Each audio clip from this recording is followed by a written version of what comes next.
जय हिंद। हम लोग देख रहे हैं संविधान के परिचय। तो परिचय में हम लोग देखेंगे कि संविधान के परिचय में एक आता है संविधान, दूसरा आता है आईपीसी पुलिस की धारा,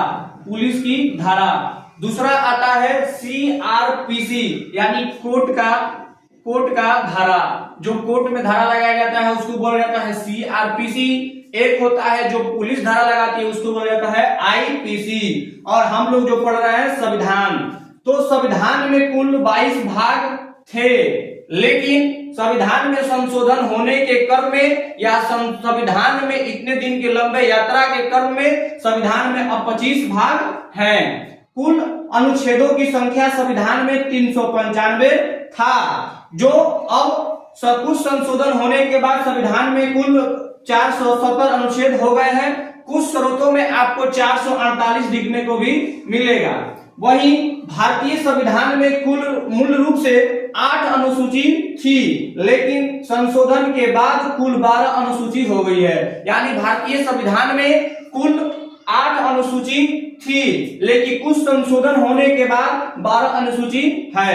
भारत में 28 राज्य और भारत में कुल 8 केंद्र शासित प्रदेश है। 28 राज्य हैं और 8 केंद्र शासित प्रदेश हैं। वहीं भारत में संवैधानिक रूप से 22 भाषाओं को मान्यता प्राप्त है। ये हमारा भारतीय संविधान का परिचय रहा कि संविधान में कुल 22 भाग थे, अब 25 भाग हैं। यानी संविधान में पहले 22 भाग था, अब 25 भाग है। दूसरा, सब कुल अनुच्छेदों की संख्या अगर कहा जाए तो संविधान में 395 अनुच्छेद थे, लेकिन संशोधन करने के भारत में कुल 395 अनुच्छेद था, लेकिन संशोधन होने के क्रम में 470 अनुच्छेद हो चुके हैं। कहीं कहीं स्रोतों में आपको 448 दिखने को भी मिलेगा।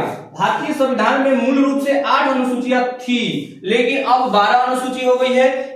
यानी कि हमारे देश में 78 साल की यात्रा में संशोधन बहुत सारे हुए हैं। लगभग 105 संशोधन हुआ है, जिसमें बहुत सारे अनुसूचियों को जोड़ा गया है, बहुत सारे अनुसूचियों को बढ़ाया गया है और बहुत सारे भागों को जोड़ा गया है, बहुत सारे अनुच्छेदों को जोड़ा गया है, जो इस प्रकार है।